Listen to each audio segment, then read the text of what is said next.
बिस्मिल्लाहिर्रहमानिर्रहीम, अस्सलाम वालेकुम, खुश आमदीद, सुबह बखैर, गुड मॉर्निंग। सुबह के रंग एम न्यूज़ के संग में मैं हूं नाज़िश खटक और मेरा साथ दे रहे हैं नजमुस साकिब। उम्मीद करता हूँ आप सब खैरियत से होंगे, जहाँ पर भी होंगे खुशबाश होंगे। आप सभी को बहुत बहुत जुम्मा मुबारक। और वीक का आखिरी दिन है, अच्छी सी मुस्कुराहट के साथ, अच्छे से मूड के साथ इस दिन का आगाज़ करें, ताकि आज का दिन जब इख्तिताम पे पहुँचे तो हफ्ता आपका बहुत अच्छे तरीके से ख़त्म हो और वीकेंड एंजॉय करने के लिए आप लोग तैयार हो। हम लोग आपके सामने मौजूद हैं और सबसे पहले कुरान करीम की आयत, जैसा कि आप सभी को मालूम है कि 27 रजब के हवाले से कहा जाता है शब मेराज हज़रत मोहम्मद सल्लल्लाहु अलैहि वसल्लम को अल्लाह ताला ने एक खुसूसी सफ़र अता किया, जिसमें नमाज तोहफे में मुसलमानों को अता की गई थी। ये वाहिद नमाज का तोहफा है जो आसमान पर अल्लाह ताला ने मुसलमानों के लिए एक तोहफा मुकर्रर किया था, और इसीलिए कहा जाता है कि नमाज मोमिन की मेराज है। रजब के इन अय्याम में, शब मेराज की जो अय्याम चल रहे हैं, उस हवाले से कुरान करीम में 2 सूरतों में अल्लाह ताला ने मेराज का जिक्र फरमाया है। सबसे पहले सूरह बनी इसराइल, उसमें अल्लाह ताला आयत नंबर 1 में फरमाते हैं, सुब्हानल्लज़ी अस्रा बिअब्दिही लैलन मिनल मस्जिदिल हराम इलल मस्जिदिल अक़सा बारकना हौलहू लिनुरियहू मिन आयातिना इन्नहू हुवस समीउल बसीर, जिसका तर्जुमा है, पाक है वो ज़ात जो अपने बंदों को रात के वक्त मस्जिद हराम से मस्जिद अक़सा तक ले गए, जिसके इर्द गिर्द हमने बरकत रखी ताकि हम उसे अपनी निशानियां दिखाएं। बेशक वो खूब सुनने वाला, खूब देखने वाला है। और फिर सूरत नजम की आयत नंबर 13 से 18 में अल्लाह ताला मेराज के सफ़र के बारे में बताते हुए कहते हैं, वलक़द रआहु नज़लतन उख़रा इंद सिदरतिल मुंतहा इंदहा जन्नतुल मअवा इज़ यग़शा सिदरत मा यग़शा मा ज़ाग़ल बसर व मा तग़ा लक़द रआ मिन आयाति रब्बिहिल कुब्रा, जिसका तर्जुमा है, और बेशक उन्होंने उसे एक मर्तबा फिर देखा सिदरतुल मुंतहा के पास, उसी के पास रहने की जन्नत है, जब सिदरा पर वो चीज़ छा गई जो हर सू छा गई, हर नज़र ना नज़र बहकी और ना हद से बढ़ी, बेशक उन्होंने अपने रब की बड़ी निशानियां देखी हैं। सूरतुल असरा बनी इसराइल की आयत नंबर 1 में जिस्मानी सफ़र के हवाले से, यानी कि मक्का से मस्जिद अक़सा तक जाने के सफ़र के हवाले से बयान किया गया, और फिर सूरतुल नजम की आयत नंबर 13 से 18 में आसमानी मेराज और अजीम मुशाहिदात जो नबी करीम सल्लल्लाहु अलैहि वसल्लम ने एक्सपीरियंस किए, उसके हवाले से बताया गया है। अब रसूलुल्लाह सल्लल्लाहु अलैहि वसल्लम को अल्लाह ताला ने अपनी अजीम निशानियां दिखाई हैं, और नमाज का अजीम तोहफ़ा भी इसी मेराज के सफ़र के दौरान मिला। हर आसमान पर अल्लाह ताला के फ़रिश्ते और अल्लाह ताला के अंबिया नबी करीम सल्लल्लाहु अलैहि वसल्लम के इस्तकबाल के लिए मौजूद थे। ये सफ़र इस बात की गवाही देता है कि तमाम तर अंबियाओं में अंबियाओं के सरदार जो हैं वो नबी करीम सल्लल्लाहु अलैहि वसल्लम, उनकी ज़ात है। शब मेराज वो बाबरकत रात है जिसमें अल्लाह ताला ने अपने महबूब हज़रत मोहम्मद सल्लल्लाहु अलैहि वसल्लम को वो सफ़र अता किया जिसकी दुनिया में और किसी दूसरी जो है वो इंसान को ये सफ़र अता नहीं हुआ।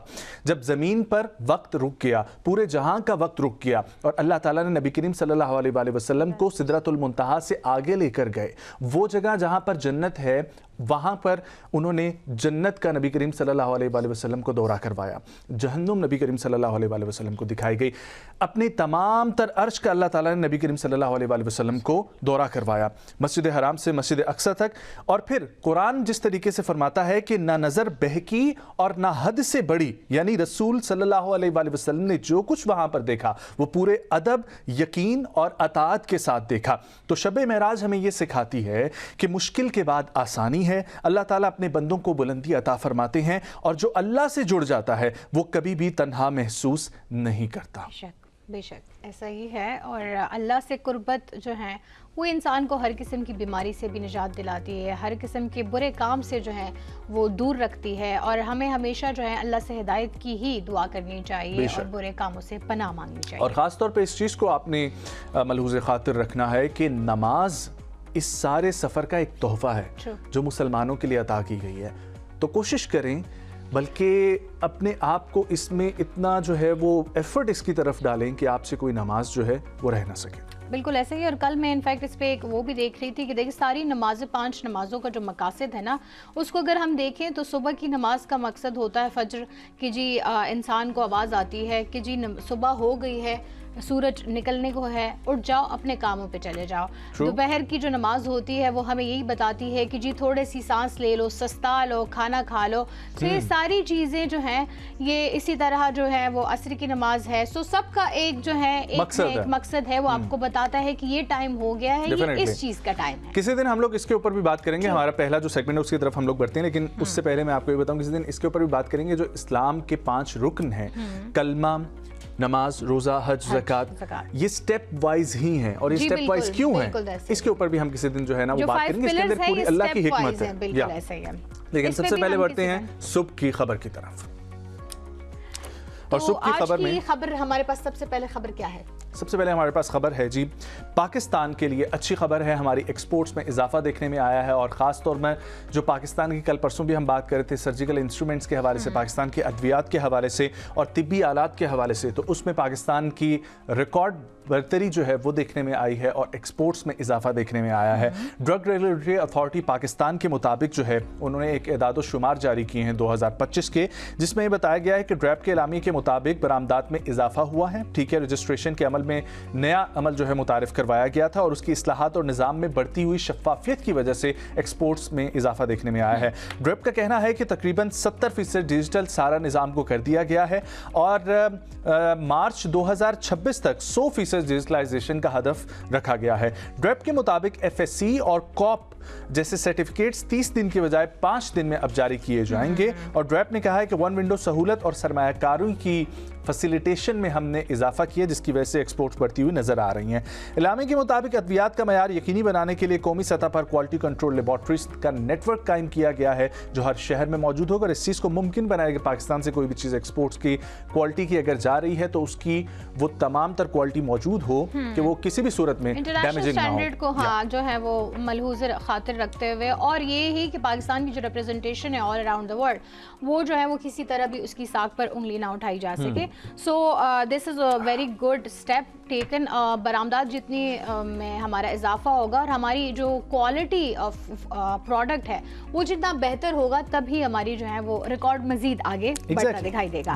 आगे बढ़ेंगे और इसी एक और जो है वो अच्छी खबर आपको देते हैं कि पाकिस्तान के पासपोर्ट्स की आलमी रैंकिंग में नुमाया बेहतरी देखने में आई है। ऑल्दो पाकिस्तान का इमिग्रेशन के लिए USA ने पासपोर्ट बैन कर दिया, लेकिन फिर भी हमारी जो है वो बेहतरी पिछले 3 दिन पहले ही इनफैक्ट वो एक लिस्ट जारी हुई है जिसमें 75 लोगों के इमिग्रेंट्स वीज़ाज जो हैं वो USA और कनाडा दोनों ने बैन कर दिए हैं कि वो कम से कम 5 साल तक कोई भी इमिग्रेंट वीज़ा अप्लाई नहीं कर सकता है। उसमें पाकिस्तान का नाम शामिल हो गया है। लेकिन जो है ये एक अच्छी खबर है कि पाकिस्तान की पासपोर्ट्स रैंकिंग में जो है वो हम बेहतरी देख रहे हैं। बहुत बेहतरी हुई है, 126वें नंबर से पाकिस्तान का पासपोर्ट 98वें नंबर पर आ गया। और आई थिंक ये अच्छी पॉलिसीज की वजह से ही हुआ है। जितने हमारे यहाँ अभी पिछले कुछ अरसे में हम देख रहे थे डिपोर्टीज बहुत ज़्यादा हो रहे थे पाकिस्तान के, तो उसके बाद जो है वो बहुत स्टेप्स लिए गए हैं कि पाकिस्तान के जो लोग बाहर जाते हैं, वज़ारत दाखिला ने बहुत ज़्यादा स्टेप्स लिए। आपने देखा ही होगा कि पाकिस्तान से न सिर्फ उन ममालिक में जहाँ पर डंकी लगाने का खतरा मौजूद होता है, बल्कि उन ममालिक में जहाँ पर नॉर्मली पाकिस्तानी ट्रैवल्स करते हैं, सऊदी अरब, वो वीज़ा देने भी बंद कर दिए थे, बट उनके साथ बहुत जो है वो बातचीत करके फिर MOU साइन किए गए हैं कि हम डिपोर्टीज को दोबारा वीज़ा ही नहीं देंगे कम से कम 5 साल तक, और सिर्फ वर्क वीज़ा उन्हीं को अलाउ होगा जिनको आप वहाँ से बुलाएंगे। सो बहुत अच्छी चीज़ें हो रही है पाकिस्तान में, और ऑल क्रेडिट गोज टू जो भी अपने इदारे के साथ जो है वो मुखलिस होता है, वही जो है इक़दाम उठाते हैं। आगे बढ़ते हैं और जिक्र करते हैं HEC के हवाले से। आपको पता है हायर एजुकेशन कमीशन, और हायर एजुकेशन कमीशन तमाम तर हायर स्टडीज़ को रेगुलेट करता है, यूनिवर्सिटीज़ के निज़ाम को देखता है, सिलेबस को देखते हैं। उनके चेयरमैन जो हैं उनकी तकर्री का मामला जो है वो अभी तक रुका हुआ है। तकरीबन 6 माह गुजर चुके हैं, अभी तक वो एडहॉक बेसिस पर मौजूद हैं चेयरमैन, और नए चेयरमैन के लिए अभी तक तैनाती नहीं हो सकी है। वजारत तालीम के ज़राए के मुताबिक इस वक्त सेक्रेटरी वजारत तालीम नईम महबूब बतौर कायम मकाम चेयरमैन मौजूद हैं, और जबकि चेयरमैन HEC की तैनाती की समरी वज़ीर आज़म को भिजवाई गई थी, ताहम इस पर कोई जवाब मौसूल नहीं हुआ। साबिक chairman HEC doctor Mukhtar Ahmed की मुद्दत मुलाजमत 30 जुलाई 2025 से इदारा मुस्तकिल चेयरमैन के तौर पर जो है वो ख़त्म हो चुकी है और उसी रोज़ सेक्रेटरी वफाकी वज़ारत तालीम नईम महबूब ने ये चार्ज एडहॉक बेसिस पे संभाल लिया था, लेकिन अभी तक ये मामला रुका हुआ है। टेम्परेरी बेसिस पे उनको ये चार्ज दिया गया है। वैसे नजम, आपको पता है इंटरनेशनल लॉ के मुताबिक अगर किसी इदारे का चेयरमैन रिटायर्ड होता है तो उसकी तकर्रुरी जो है वो जल्द अज जल्द करनी ज़रूरी होती है, क्योंकि एडहॉक की बेसिस पे आप कोई चेयरमैन जो है वो नहीं रख सकते हैं। मैं इस बात पे हैरान हूँ, इंटरनेशनल लॉ के मुताबिक यही है। अब आई डोंट नो कि डेफिनेटली एक इदारे को सरबराह की जरूरत होती है और जिस तरीके से डॉक्टर मुख्तार अहमद इस इदारे को देख रहे थे, आई पर्सनली नो हिम, और मे बी उनकी रिप्लेसमेंट उस तरह से उनको अभी तक उनकी रिप्लेसमेंट नहीं मिल सकी, लेकिन जितना यूनिवर्सिटीज पे उनका फोकस था, जो बच्चों के लिए वो कुछ कर रहे थे, जो यहाँ पर वो स्पोर्ट्स साइंस यूनिवर्सिटी बनाना चाहते थे, बहुत सारे उनके ऐसे प्रोग्राम्स थे, बहुत सारे स्पोर्ट्स इनिशिएटिव्स लिए हैं। इवन बलोचिस्तान क्वेटा में जाके उन्होंने स्ट्रीट मूवमेंट चलाई है, जिसमें घर घर से एक गली मोहल्ले के बच्चों को जो है वो उन्होंने प्लेटफॉर्म प्रोवाइड किया है कि वो स्पोर्ट्स में हिस्सा लें और मुल्क की रिप्रेजेंटेशन जो है वो बेहतर हो सके। जल्द अज जल्द जो है काम कर रहा है, ये तमाम तर हायर एजुकेशन के जो मसाइल हैं वो हल होंगे और चेयरमैन की जल्दी तैनाती जो है वो हमारे सामने आएगी इंशाल्लाह। जी आगे बढ़ेंगे। इंफॉर्मेशन टेक्नोलॉजी से हमारे पास क्या है? समाजी कारकुनों का एप्पल और गूगल से एक्स से मुतल्लिक एक बड़ा मुतालबा सामने आया है। मुतालबा क्या है? मुतालबा ये है कि सोशल मीडिया जो प्लेटफॉर्म है एक्स, इस पर कुछ अरसे पहले कुछ इस तरह की तस्वीर वायरल हो रही थी जिनका हकीकत से कोई दूर दूर तक वास्ता नहीं था। इसमें बहुत सारे फेमस लोग भी शामिल थे, इनफैक्ट फेमस नहीं, इनमें बच्चे भी शामिल थे कि उनकी तस्वीरें जो है उठा के गॉर्क जो मेटा की तरह एक्स का वो है AI जनरेटिव बेसिकली वो है, तो चैटबॉट है। वो चैटबॉट को बोलते थे, कमांड देते थे कि तस्वीर को जो है वो आप इस तरह कर दें, तो उससे लोग बहुत नाजायज़ फ़ायदा उठा रहे थे और बहुत गलत तस्वीरें लोगों की शाया हो रही थी।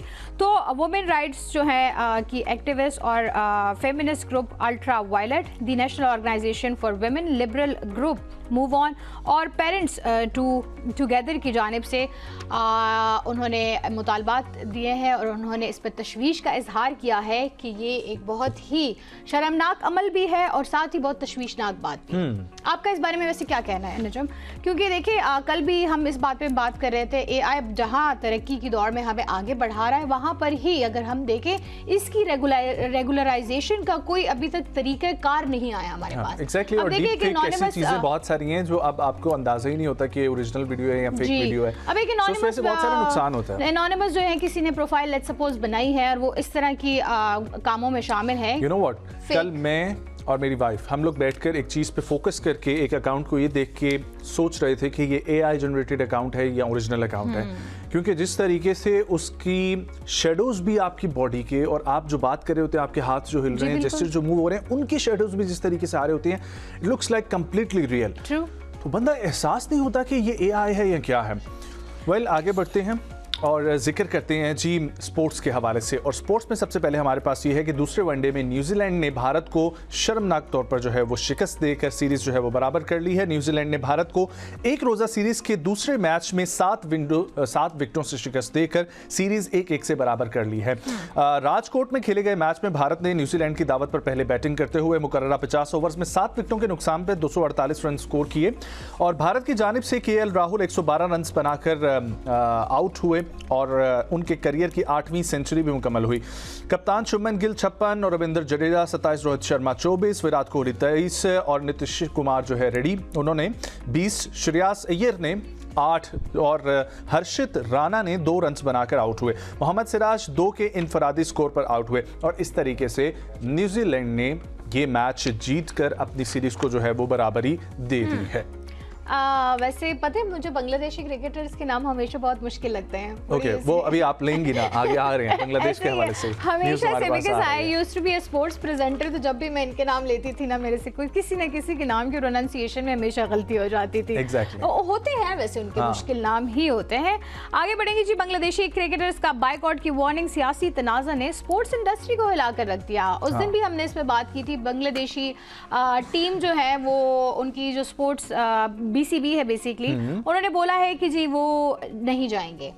हाँ, ये बहुत मसला बना हुआ है और उस सब के बाद से जो रिजीम चेंज हुआ है बांग्लादेश के अंदर और इंडिया के साथ उनकी एक नई टसल का आगाज हुआ है, तो उसकी वजह से वो सियासत की नजर हो रही है। स्पोर्ट्स भी जो है वो सियासत की नजर हो रहा है। इनफैक्ट अगर आपने देखा होगा तो हमने देखा था पाकिस्तान में जब हो रहा था तो तब इंडियन क्रिकेट टीम भी यहाँ नहीं आ रही थी और उस पर तो बहुत पाकिस्तान बड़ा ने तो एक फैसला तनाज़ा किया खुला हुआ है था। कि हम लोग जाके श्रीलंका में खेलेंगे, लेकिन बांग्लादेश भी अब यही चाह रहा है। तमीम इकबाल बांग्लादेशी प्लेयर हैं, उन्होंने हाल ही में एक बयान में कहा था कि बांग्लादेश को T20 वर्ल्ड कप 2026 के लिए भारत ना जाने के फैसले पर एहतियात से गौर करना चाहिए, जिस पर नज़मुल इस्लाम की जानिब से शदीद रद्द अमल सामने आया। उस बयान में बांग्लादेश के क्रिकेटर्स में शदीद गम गुस्सा पाया जा रहा है और cricketers welfare association of Bangladesh के सदर मोहम्मद मिचन ने एक वर्चुअल प्रेस कॉन्फ्रेंस करते हुए यह ऐलान किया कि अगर बीसीबी के डायरेक्टर एम नज़मुल इस्लाम ने इस्तीफा ना दिया तो क्रिकेटर्स खेल के तमाम फॉर्मेट्स का बायकॉट करेंगे और तमाम मैचेस मुअत्तल कर दिए जाएंगे। अब ये जो है आपस का पहले उनका मसला चल रहा है, वो हल हो जाए, उसके बाद वो डिसाइड करेंगे कि हमने जाना है, खेलना है या नहीं खेलना। लेकिन हमारी भी यही वैसे वो है, दिली ख्वाहिश है कि सियासत की नज़र हम अपनी स्पोर्ट्स को कम से कम ना करें। ये मेरा ख्याल है किसी भी चीज़ को सियासत की नज़र नहीं करना चाहिए, क्योंकि सियासत एक ऐसी चीज़ है कि वो कभी, और सियासतदान भी जो है ना वो बेचारे कभी गुड कॉप कभी बैड कॉप खेल के और इस तरीके से बदनामी का शिकार भी होते रहते हैं। और सियासत एक ऐसी चीज़ है जो किसी भी चीज़ में इन्वॉल्व, वो देखे ना, आप किसी को वैसे सियासतदान बोले ना कि आप सियासतदान हैं तो ये एक बड़ा अच्छी बात समझी जाती है, लेकिन आप किसी को उसकी फील्ड में बोलेंगे ना कि यार ये बहुत सियासी आदमी है, तो बड़ा उसका नेगेटिव इंपैक्ट लिया जाता है। आई डोंट नो क्यों ऐसा लिया जाता है, लेकिन एक ऐसी इमेज बना दी गई है। बहरहाल सियासत एक अलग चीज, स्पोर्ट्स एक अलग चीज है। एंटरटेनमेंट की तरफ बढ़ेंगे। जो दुनिया में सबसे ज्यादा कमाई का रिकॉर्ड अपने नाम करने वाली अदाकारा, जिसका नाम अभी तक बेशतर लोगों को मालूम ही नहीं है, आपको पता है? नहीं। एवतार मूवी में जिस खातून ने एवतार वाला कैरेक्टर अदा किया है, वो बेसिकली इस वक्त वर्ल्ड की सबसे ज्यादा कमाने वाली खातून जो है खातून अदाकारा करार पाई है। और उनके मुकाबले में कोई मर्द हजरत भी नजर नहीं आ रहे हैं जो उनके करीब करीब भी जा सके। तो 37 साल ऑस्कर अवार्ड याफ्ता अदाकारा की नई फिल्म एवतार फायर एंड फिश ने अब तक दुनिया भर में $1 अरब 20 करोड़ से ज्यादा का बिजनेस किया है। और इस तरह इन्होंने स्कारलेट जॉनसन जो है वो इस वक्त सबसे ज़्यादा एक्सपेंसिव और मोस्ट अर्न एक्ट्रेस जो है वो माने जा रहे थे, लेकिन अब जो है वो ये रिकॉर्ड तोड़ चुकी हैं। और देख सकते हैं आप इस वक्त स्क्रीन पे, बहुत सारे लोग इनको नहीं जानते हैं। इनफैक्ट मैं भी सुबह देख रही थी कि हाँ, फिर मुझे याद आया अच्छा एवतार वाली कैरेक्टर है। एग्जैक्टली। सो यार इनकी मूवी नो डाउट बहुत फेमस हुई थी और इसमें जो एनिमेशन बॉक्स ऑफिस पर इसने बहुत तबाही मचाई है और अभी भी एवतार जो है कि वो भी डेफिनेटली इसी तरीके से कामयाब होगी। सारी देखी हुई है वैसे आपने? मैंने एक भी नहीं देखी हुई। अच्छा, मैंने 2 देखी हैं बस। लेट्स मूव फॉरवर्ड और जिक्र करते हैं जरा पाकिस्तान के हवाले से, वहां पर एंटरटेनमेंट इंडस्ट्री में क्या चल रहा है। और अगली न्यूज़ बहुत ही मुझे अच्छी लगी, इखलाकी इक़दार के मुताबिक लगी। आपको पता है ये मॉर्निंग शो होस्ट भी हैं मोहतरमा हो, और इसके अलावा टीवी एक्ट्रेस भी रह चुकी हैं फ़िज़ा अली। फ़िज़ा अली की अपनी शौहर को दूसरी शादी पर उन्होंने नेक तमन्नाओं का इजहार किया और अपनी बेटी की एक छोटी सी वीडियो भी सोशल मीडिया पर काफ़ी उनकी वायरल चल रही है, जो कि लोग काफ़ी सराह रहे हैं इस बात को कि गो के वो उनके पहले शौहर थे लेकिन अब उनकी सेपरेशन है और अब वो दूसरी शादी करने जा रहे हैं। तो इस पर एक आला ज़र्फ़ी का मुजाहरा करते हुए उन्होंने अपने शौहर को जो है वो बेस्ट विशेस के पैगाम भेजा और उन्होंने उसके हवाले से बात की। बिल्कुल, आई थिंक उन्होंने आपस के उनके इख्तिलाफात भी रहे होंगे, बट देखिए उनकी बच्ची का वो बाप है, अपनी बच्ची को भी वो एक मैसेज देना चाहते हैं, चाहे हमारे बीच जो भी ताल्लुकात हो, लेकिन आपका वो बाप है और आपने उसी तरह, इससे पहले भी हमने एक और एक्ट्रेस है, उन्होंने भी एग्जैक्ट सेम ही हमें एक मॉडल दिखाया है, जिसके बाद जो है वो ये इस चीज़ को बहुत पजीराई मिली थी कि ऐसा होना चाहिए, को पेरेंटिंग होनी चाहिए, जिसका कॉन्सेप्ट पाकिस्तान में बहुत कम था, लेकिन अब वो बहुत उभर कर सामने आ रहा है और बहुत पॉजिटिवली सामने आ रहा है। एग्जैक्टली जी, आगे बढ़ेंगे और जिक्र करेंगे। आपको पता ही है पाकिस्तान के, जब Pakistan television black and white था तब पाकिस्तान की मोहतरमा इशरत फातिमा पाकिस्तान की ब्रॉडकास्टर थी। फिर उसके बाद काफ़ी अर्सा PTV से मुंसलिक रहने के बाद उन्होंने रेडियो पाकिस्तान ज्वाइन किया। रेडियो पाकिस्तान में काफ़ी अर्सा काम करने के बाद 45 साल रफ़ाकत के बाद उन्होंने रिटायरमेंट का ऐलान किया था, जिसमें वो आबदीदा हो गई। फिर बाद में उनके इंटरव्यूज़ सामने आए। इंटरव्यूज़ में उन्होंने ये जिक्र किया कि मैं तो चाहती हूँ कि मैं काम करूं, लेकिन ऐसा माहौल फराहम नहीं किया जा रहा, जिस पर काफ़ी लोगों ने तनकीद भी की थी। But again the minister for information and broadcasting mister Attaullah Tarar वो उनके घर पर गए। घर पर जाके उन्होंने इशरत फातिमा से माजरत भी की। इशरत फातिमा को उन्होंने रिक्वेस्ट की कि आप वापस पाकिस्तान टेलीविज़न में आएँ और वहाँ पर आके एज ए मेंटोर अपनी खिदमात सर अंजाम दें। सो हम अप्रिशिएट करते हैं अपने इदारे की तरफ से ऐसी मीडिया एग्जाम्पल सेट करने पे इंफॉर्मेशन मिनिस्टर को।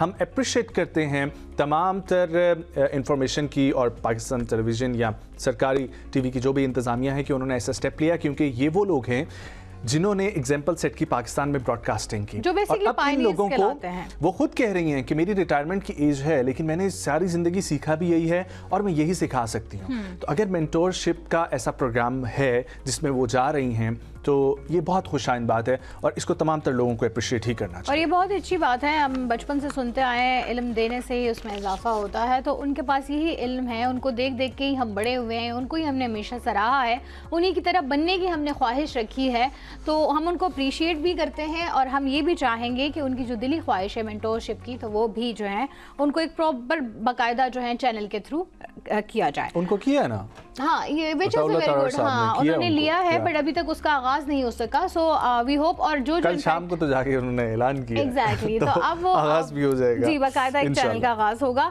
अच्छा, आगे जो बढ़ना चाहूंगी, चीन की एक नंबर 1 जो है वो पेड ऐप है जिसका नाम है क्या आप मुर्दा हैं?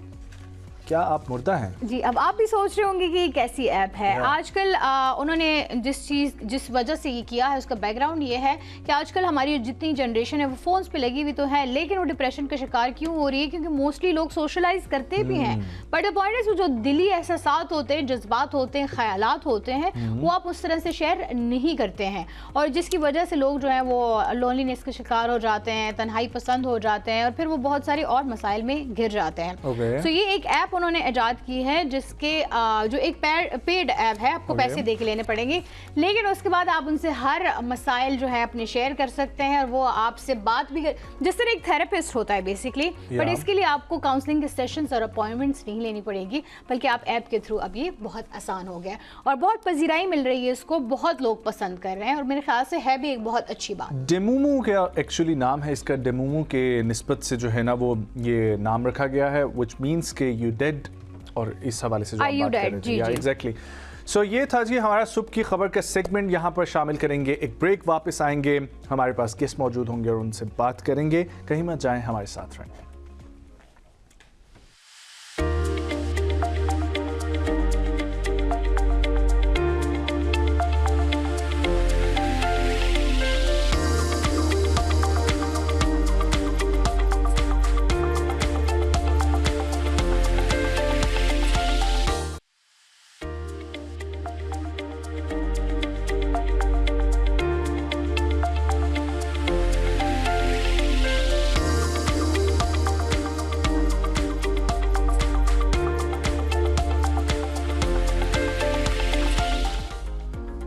Welcome back once again. ख़वातीन और हज़रात, पॉलिटिकल सेगमेंट में हम लोग बात करेंगे कि सलमान अकरम राजा ने हाई कोर्ट में मीडिया नुमाइंदों से गुफ्तगू करते हुए ये कहा है कि सुहेल अफरीदी कराची गए तो लोगों में मकबूलियत इस बात की दलील है कि लोगों को पता चल चुका है कि कौन हक पर है और कौन झूठ बोल रहा है। पाकिस्तान के अवाम को अपना मुकदमा खुद लड़ने दें।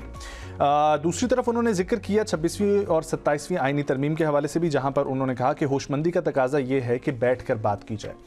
अब ये जो बैठकर बात की जाए, इसमें पाकिस्तान तहरीक इंसाफ की तरफ से जो लोग नामजद किए गए हैं, जिसमें महमूद खान अचकज़ई हैं, अल्लामा राजा नासिर अब्बास हैं, वो किस तरीके से बात को आगे लेकर बढ़ेंगे जब पीटीआई के अंदर कुछ धड़बंदी भी देखने में आती है। सुहेल अफरीदी स्ट्रीट मूवमेंट की भी बात कर रहे हैं। एक तरफ ये जिक्र किया जाता है कि 8 फरवरी को शटर डाउन होगा और उसी पर असद कैसर का ये भी बयान आता है कि 8 फरवरी तो आगाज़ है, आगे सिलसिला मज़ीद बढ़ेगा।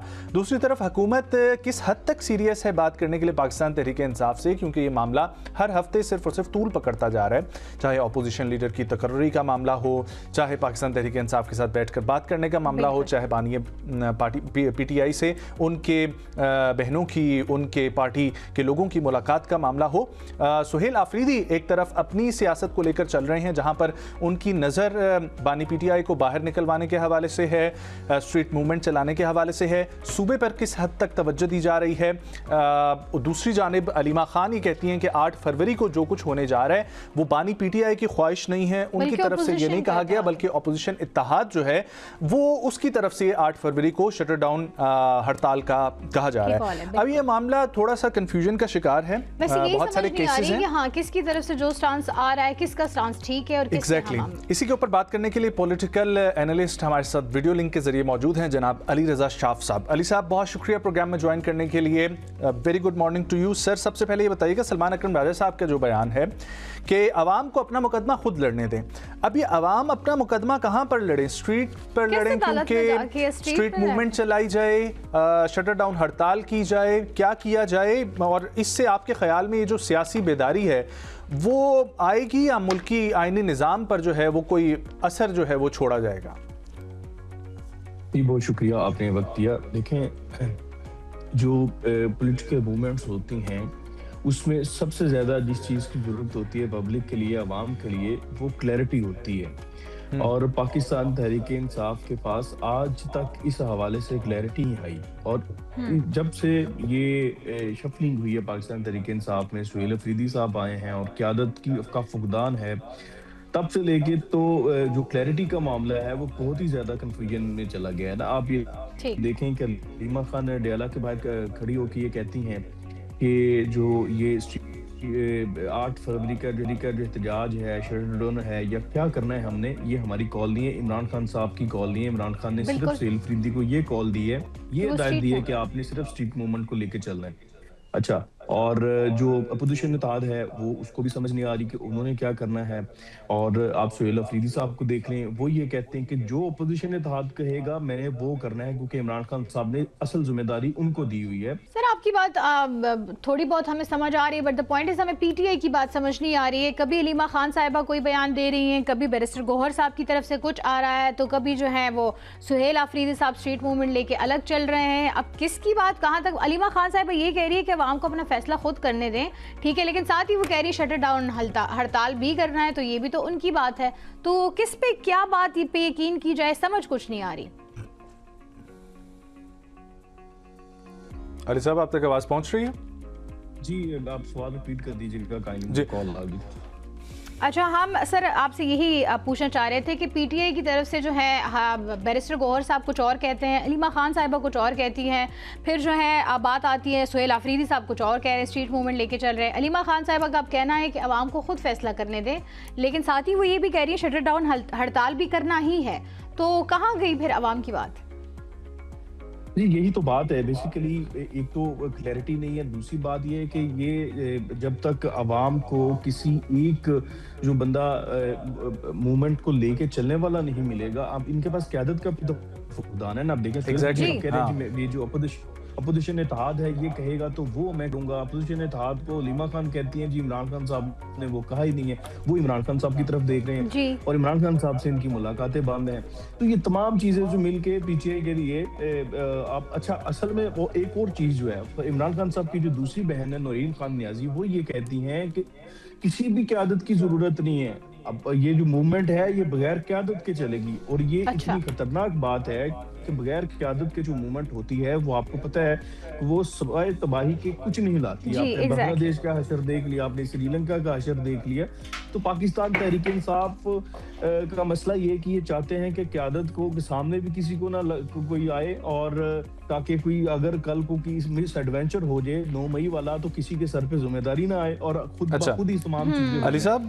अली साहब, ये बताइएगा कि ये जो क़यादत का फुकदान है, इससे पाकिस्तान तहरीक इंसाफ को खुद कितना नुकसान? पाकिस्तान तहरीक इंसाफ को देखें कि पाकिस्तान तहरीक इंसाफ की तंजीम नहीं रही। अलीमा खान मुसलसल कॉल देती हैं, 2 दफा वो कॉल दे चुकी हैं कि अडयाला के बाहर 10,000 बंदा इकट्ठा करना है। 10,000 बंदा अगर इनकी तंजीमी सूरत हाल देख लें तो सिर्फ पिंडी रीजन में ही इतने लोग अगर इकट्ठे हों तो वो उसको 10,000 बंदे का जो फिगर है वो पूरा कर सकते हैं, लेकिन कोई बंदा नहीं निकलता। कि तंजीमी सूरत हाल पाकिस्तान की ये हो चुकी है कि अलीमा खान इमरान खान साहब की जो बहन है, जिन्हें डिफेक्टो आप पार्टी का चेयरमैन समझ लें, क्योंकि उनके मामला चलते हैं सबके, आप शेर तो फिर अली साहब सुन चुके हैं। तो फिर अली साहब, यहाँ पर ये पॉइंट रेज होता है कि अगर face of PTI Aleema Khan नहीं है, और वो चूंकि हैं भी नहीं बिल्कुल, और वो तो सिर्फ और सिर्फ बहन के तौर पर सामने आ रही हैं, तो फेस ऑफ पीटीआई आप सुहेल अफरीदी को मान सकते हैं, क्योंकि कराची का वो विजिट कर रहे हैं, लाहौर का विजिट कर रहे हैं, कारकुनान उनके साथ चलने को तैयार है। जी, फेस पीटीआई का डेफिनेटली सुहेल अफरीदी साहब हैं, लेकिन अब सुहेल अफरीदी साहब के हवाले से भी तो जो उनके वर्कर हैं, जो पब्लिक हैं, उनको क्लैरिटी चाहिए। जब सुहेल अफरीदी साहब से कोई बात पूछी जाती है कि बताएं क्या करना है, वो कहते हैं जी मैं तो अपोजिशन इत्तेहाद की तरफ देख रहा हूँ, मुझे सिर्फ इतना ऑर्डर आया है मेरे लीडर इमरान खान की तरफ से कि आपने सिर्फ स्ट्रीट मूवमेंट को लेके चलना है। उससे आगे वो कहते हैं जी बाकी तमाम चीजें हैं वो अपोजिशन। ये स्ट्रीट मूवमेंट क्या है, इसमें क्या होगा?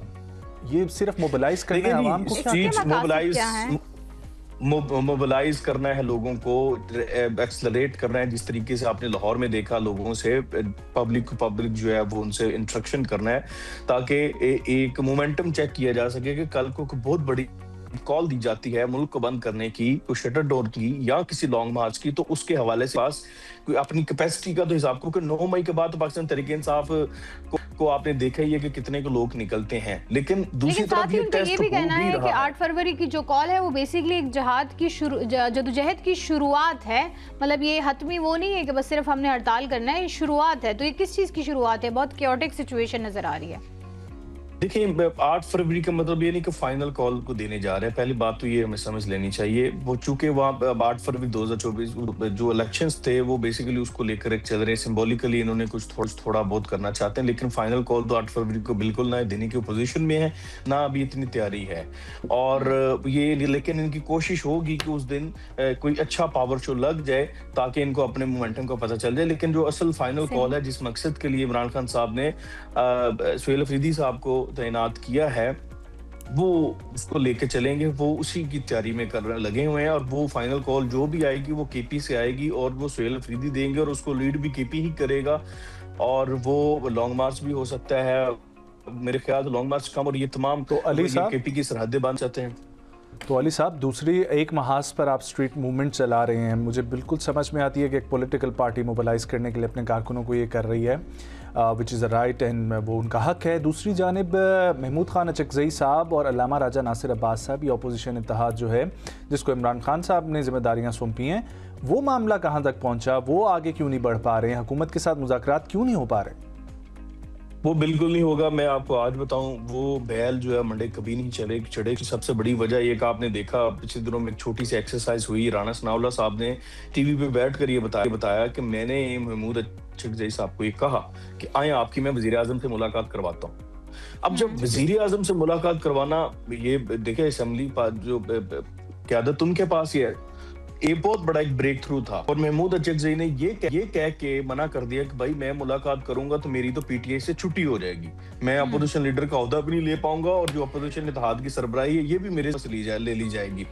तो मुज़ाकरात तो बिल्कुल नहीं हो सकते। जहां पे ये डर कायम है ना, और ये आमराना डर कायम है कहीं इमरान खान साहब का और उनके पीटीआई के सोशल मीडिया का, तो ये मैं आपको बताऊं कि ये जो अचकज़ई साहब हैं या राजा नासिर अब्बास साहब हैं, इनकी तमाम एक्सरसाइज वो बिल्कुल उसका कोई फायदा नहीं होगा। ये इमरान खान साहब ने एक पैगाम देने के लिए उन लोगों को उनको आगे रखा हुआ है, एस्टेब्लिशमेंट को, उसके अलावा और कोई बिल्कुल कोई फायदा नहीं होगा, ना ही किसी किस्म के मुज़ाकरात कर सकते हैं पीटीआई के सोशल मीडिया के होते हुए और इमरान खान साहब के जो उनका एक एजेंडा है वो उस पीटीआई की मुज़ाकरात के लिए आपको क्या लगता है कि किससे रब्ता करना चाहिए? अगर हुकूमत वाकई में सीरियस है, मुज़ाकरात करना चाह रही है और वो मसाइल का हल ना हो सके बेशक, लेकिन उसमें कमी की तरफ कोशा है और कोशिश करना चाह रहे हैं, तो आपको क्या लगता है who is the right authority जिससे बात की जा सकती है, मुज़ाकरात की बात बढ़ाई जा सकती है? एक तरफ हम देखते हैं अलीमा खान, आप मुझे वैसे एक चीज़ जो क्लैरिटी मुझे नहीं मिल रही है वो ये है, अलीमा खान जो है वो किसके सर पे आके जो है वो बात करती है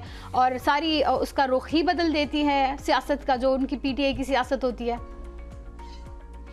जी, अलीमा खान इमरान खान साहब के सर पे बात करती हैं। अलीमा खान ही वो खातून है जिन्होंने अलीमीन गंडापुर की छुट्टी करवाई पार्टी से। अलीमा खान ही वो खातून है जिन्होंने शेर अफजल मरवत को, आपने देखा सुहेल अफरीदी साहब तो कुछ भी नहीं कर रहे, जो स्ट्रीट मूवमेंट और जो पावर शो मरवत साहब लगा लेते थे वो अभी तक उसकी कोई एग्जांपल नहीं मिली। 9 मई के बाद पीटीआई में उनकी छुट्टी भी अलीमा खान साहिबा ने करवाई है। तो अलीमा खान साहिबा ये हैं, अलीमा खान साहिबा पीटीआई की डिफेक्टो चेयरमैन हैं, उनके बगैर कोई फैसला नहीं होता, उनके बगैर पीटीआई में कोई पत्ता नहीं हिलता।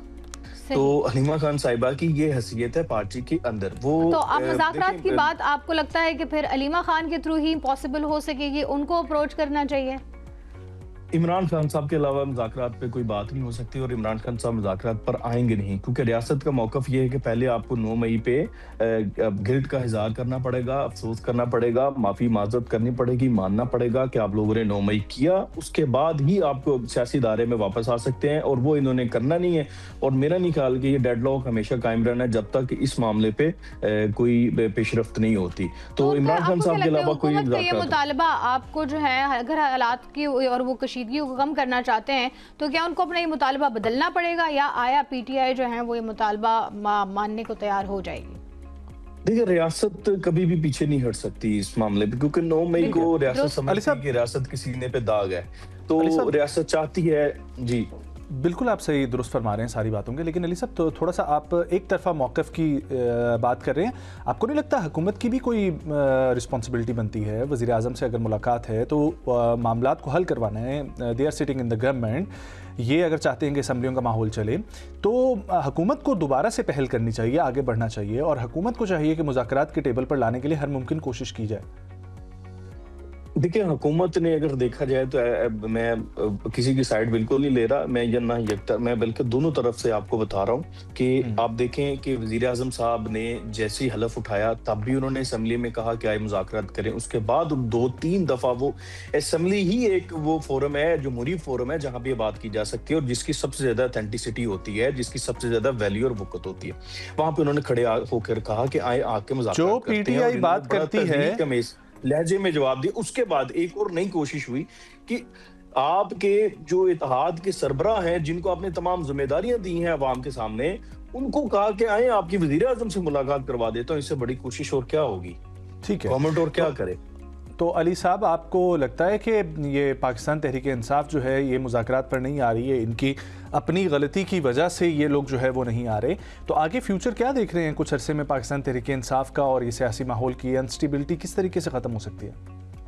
देखिए, PTI मजीद बंद गली में जाएगी। उसकी वजह है कि मुज़ाकरात नहीं होंगे। इसके डेडलॉक की एक और बड़ी वजह PTI का सोशल मीडिया है। वो एक ऐसा मॉन्स्टर है जो कि अपनी ही पार्टी को खाता जा रहा है। चूंकि वो लोग बाहर बैठे हुए हैं, उन लोगों का कुछ स्टेक नहीं है यहाँ पे, उन्होंने किसी से बात नहीं करनी, किसी से सोशल रिलेशन नहीं रखना। बाकी PTI के जो लोग हैं यहाँ पे, उन्होंने प्रैक्टिकल सियासत करनी है। अब वो जो तमाम लोग हैं वो उनको देख करके सियासत करते हैं। अब जुनैद अकबर का कल का बयान देख लें, उन्होंने वाज़ेह तौर पर एक टीवी टॉक शो में ये कहा कि हम मुज़ाकरात इसलिए नहीं कर सकते कि हमें PTI के सोशल मीडिया से डर लगता है। जुनैद अकबर जैसा ये बंदा बात कर रहा, अब इससे अंदाजा लगा ले कि PTI मजीद बंद गली में कितना जाएगी और कैसे जाएगी, और उसकी बुनियादी वजह क्या है वो आपके सामने है। तो मतलब कि सारा मामला ये है कि क़यादत का फुकदान है, जिसकी वजह से पाकिस्तान तहरीक इंसाफ मजीद धंसती चली जाएगी। देखिए, बिल्कुल जी, क़यादत का फुकदान है, क्लैरिटी का फुकदान है, अख्तियारात का फुकदान है। पार्टी में किसी के पास अख्तियारात नहीं है मुकम्मल तौर पर कोई फैसला करने के, और अगर कोई वो फैसला करता है तो उसको डर लगता है कि उसकी ट्रोलिंग होगी। इमरान खान साहब ने तमाम फैसलों का इख्तियार अपने पास रखा हुआ है, या इमरान खान साहब की बहन हलीमा खान के पास इख्तियारात हैं इन तमाम मामलात के, और इमरान खान साहब से मुलाकातों पर पाबंदी है। तो ये तमाम चीजें पीछे। आपको नहीं लगता कि हुकूमत को इसमें संजीदगी दिखानी चाहिए कि एटलीस्ट मिलने दिया जाए ताकि बात हो सके बानी PTI से उनके लोगों की? सॉफ्ट कॉर्नर तो क्रिएट करना पड़ेगा ना। बिल्कुल, देखें, मुलाकात की इजाजत होनी चाहिए, मैं बिल्कुल इस पे कोई दो राय नहीं है। और लेकिन हुकूमत ने जब से वो जेल में हैं तब से लेके अब तक कई मुलाकातें हुई हैं, सियासी मुशावरत की भी इजाजत दी, एक दिन फैमिली के लिए मुलाकात के लिए मुख्तस किया, एक दिन सियासी मुलाकातों के लिए किया ताकि वो अपनी पार्टी अमूर को चला सके। लेकिन मेरे ख्याल से जो मुलाकातों के बाद कुछ अरसे में आपने देखा, गुज़श्ता कुछ अरसे में जो ट्वीट्स होती थी, जो बयानात इमरान खान साहब के बाहर आते थे, वो बहुत ज़्यादा इश्तियाल दिलाते थे लोगों को, और उसके अंदर जो ज़ुबान इस्तेमाल होती थी वो रियासती इदारों के मुतल्लिक, अस्करी क़यादत से मुतल्लिक, मेरे ख्याल से वो बहुत बड़ी वजह है इमरान खान साहब की इन मुलाकातों के बंद होने की, क्योंकि उससे ये होता है कि ऑस क्रिएट होता है। फिर 9 मई जैसे जो नए सानियात का मुमकिन नए सानियात की जो है ना वो ठीक है मामलात उस तरफ जाते हैं, तो मेरे ख्याल से रियासत ठीक हो गया। बहुत शुक्रिया अली रज़ा शाफ साहब हमारे साथ वक्त देने के लिए। ख़वातीन हज़रात, ये मामला इस तरीके से रुका हुआ है कि पाकिस्तान तहरीक इंसाफ को खुद होश के नाखुन लेने चाहिए, और मुलाकात पर से अगर पाबंदी हटती है तो फिर उसके बाद इस सूरत हाल भी वाज़ेह हो सकती है। वरना पाकिस्तान तहरीक इंसाफ के इस वक्त इतने मुँह बन चुके हैं, इतने फेसेस ऑफ PTI बन चुके हैं कि समझ नहीं आती किसकी बात सुननी है और किसकी बात नहीं सुननी। एक ब्रेक शामिल करेंगे, हेडलाइंस का वक्त हो जाता है, हमारे साथ।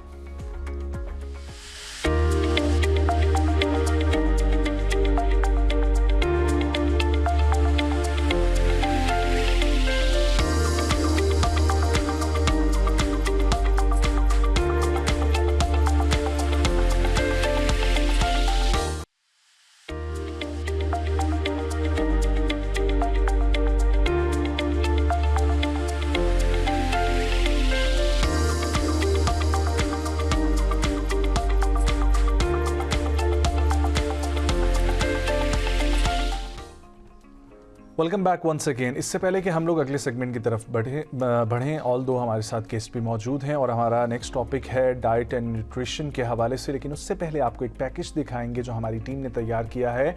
और पाकिस्तान की डाइवर्सिटी इसकी खूबसूरती है और उसमें मुख्तलिफ रक्स, मुख्तलिफ रंग, मुख्तलिफ जायके जो है वो पाकिस्तान की पहचान बयान करते हैं। उसी तरीके से गिलगित बल्तिस्तान का इलाका हुंजा अपने खुसूसी फूड कल्चर के हवाले से और अपनी वो तमाम तर मिनरल्स के हवाले से और इंग्रेडिएंट्स के हवाले से बहुत रिच कल्चर समझा जाता है। सो हुंजा के फूड के ऊपर हमने एक रिपोर्ट तैयार की है, आइए आपको वो दिखाते हैं।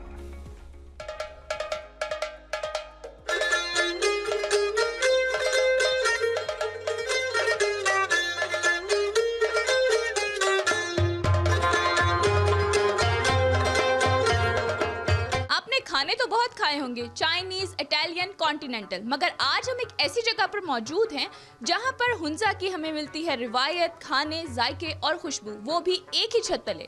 मजीद जानेंगे इस रिपोर्ट में। इस्लामाबाद में गिलगित बल्तिस्तान की सकाफत को उजागर करता एक मुनफरिद रेस्टोरेंट तवज्जो का मरकज बन गया है। इस रेस्टोरेंट को खास तौर पर गिलगित की थीम पर डिजाइन किया गया है, जहाँ दाखिल होते ही लकड़ी का रिवायती काम, मुकामी आर्ट और पुरसुकून माहौल गिलगित की वादियों का एहसास दिलाता है। यहाँ पेश किए जाने वाले खाने भी मुकम्मल तौर पर गिलगित बल्तिस्तान के रिवायती जायकों पर मुश्तमिल हैं, जिनमें छपशरू, डाउडो और दीगर मुकामी डिशेस शामिल हैं, जो न सिर्फ जायके में मुनफरिद बल्कि सकाफत की अक्कासी भी करते हैं। रेस्टोरेंट इंतजामिया का कहना है कि इसका मकसद गिलगित बल्तिस्तान के असल जायकों और सकाफत को शहरी इलाकों में मुतारिफ करवाना है।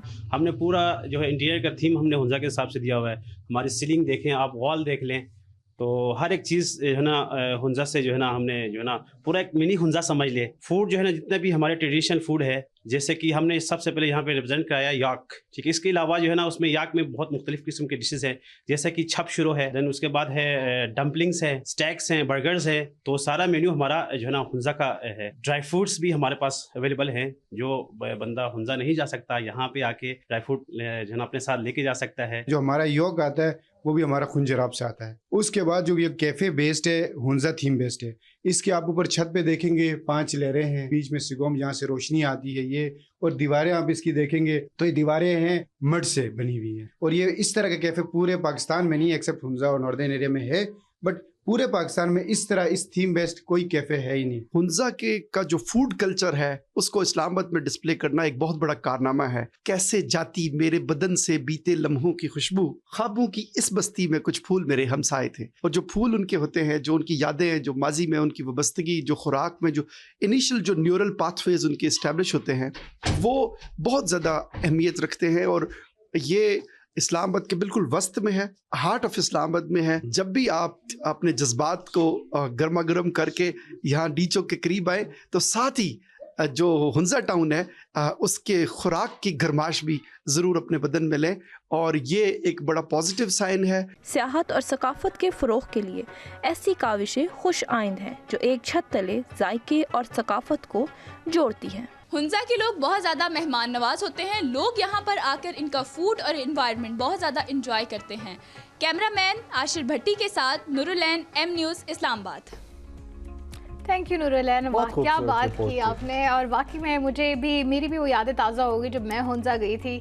स्पेशली जो मुझे उनका पसंद आया है ना, जो मैं आज तक नहीं भूल सकी, और तो मैं मीठा नहीं खाती, लेकिन उनका वॉलनट केक। यस, और आप यहाँ पर विजिट करें, इनका वॉलनट केक भी बेस्ट है। अच्छा, they have walnut cakes, yes, और आई विल डेफिनेटली विजिट, क्योंकि मैं हर किसी को यही बोलती रहती हूँ कि कोई हुंजा जाए तो मुझे वहाँ से वो वॉलनट केक या, और क्योंकि पूरे पाकिस्तान में आपको वो कहीं पर नहीं मिलता। ये हुंजा की सौगात है। कैरेट केक आपने खाया होगा, लेकिन वॉलनट केक एक दफा खा लें। उनकी जो मिठास है, इट्स नॉट वेरी मीठा, इट्स डिफरेंट काइंड ऑफ मीठा, और उसके ऊपर वो शहद भी डाल के एग्जैक्टली, इट्स सो गुड। तो अभी मैं यही देख के इतनी खुश हो रही थी, मैंने कहा फाइनली मेरा फूड मुझे मिल जाएगा। सो खैर, लेट्स मूव ऑन। लेकिन आप अगर आज अभी तक आप हुंजा नहीं गए तो एक बार जरूर जाइएगा, और स्पेशली आप करीमाबाद की खूबसूरत बाजार में आप जब घूम रहे होंगे ना, तो इतना मजा, वो फीलिंग मैं बयान नहीं कर सकती। मैं भी यादों में वापस चली गई हूँ। आई होप मुझे भी दोबारा जाने का जो है वो हासिल हो जाए। आगे बढ़ते हैं जी और अपने नेक्स्ट सेगमेंट की तरफ बढ़ते हैं, जिसमें हम डाइटिशियन एंड न्यूट्रिशन से बात करेंगे। बात किस बारे में करेंगे? आजकल की ग़िज़ाएँ जो हैं, अभी आपने फूड देखा भी, आजकल जो पुरानी ग़िज़ाएँ थी, जो एक्चुअल में मुतवाज़न ग़िज़ाएँ थी, वो अब कहीं हम खो रहे हैं। हम फास्ट फूड और जो मॉडर्न कल्चर है उससे इतने इंस्पायर्ड हो गए हैं कि हम फास्ट फूड की तरफ ज़्यादा जा रहे हैं। उसमें हमें ये नहीं है कि हमारी वाइटामिन्स पूरी हो रही है कि नहीं, हमारी जो फाइबर्स चाहिए होते हैं, जो आयरन की कमी जो है आजकल लोगों में ज़्यादा देखने में आ रही है, वो मुतवाज़न ग़िज़ा हम कहीं खो चुके हैं। आजकल हम सिर्फ़ और सिर्फ सुशी पे जाके महंगे से महंगे रेस्टोरेंट में जाके सुशी खाना पसंद करेंगे, लेकिन हम मुतवाज़न ग़िज़ा जो बहुत कम पैसों में आप घर पे बना सकते हैं उसको जो है वो नहीं तरजीह देते हैं। सो इसी टॉपिक पर बात करने के लिए हमारे साथ मौजूद हैं डॉक्टर तस्बीहा फातिमा।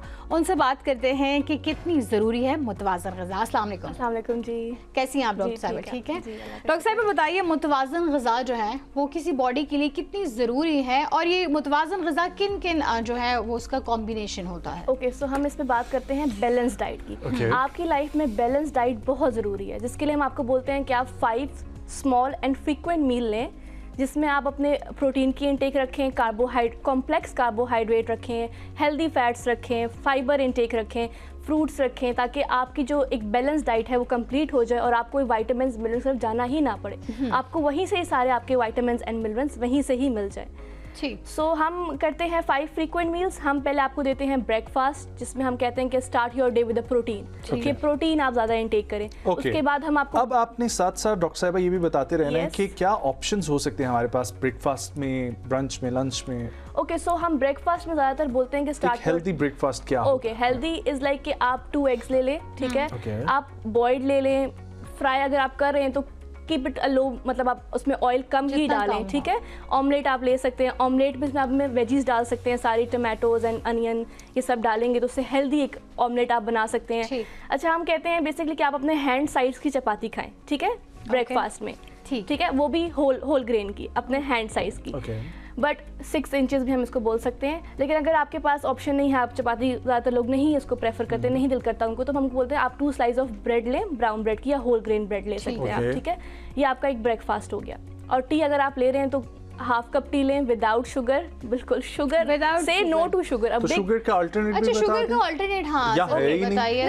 है, हम शहद का इस्तेमाल, स्टीविया स्टीविया हम देते हैं, बट स्टीविया में भी हम कहते हैं कि स्टीविया आप वंस अ डे ले सकते हैं। कुछ लोग क्या करते हैं कि वो मॉर्निंग की टी में भी स्टीविया डाल रहे हैं और फिर इवनिंग की टी में भी स्टीविया डाल रहे हैं, तो वो फिर टॉक्सिक बन जाता है आपकी बॉडी के लिए। तो हम उसको प्रेफर करते हैं कि आप स्टीविया भी वंस अ डे ले सकते हैं, ठीक है।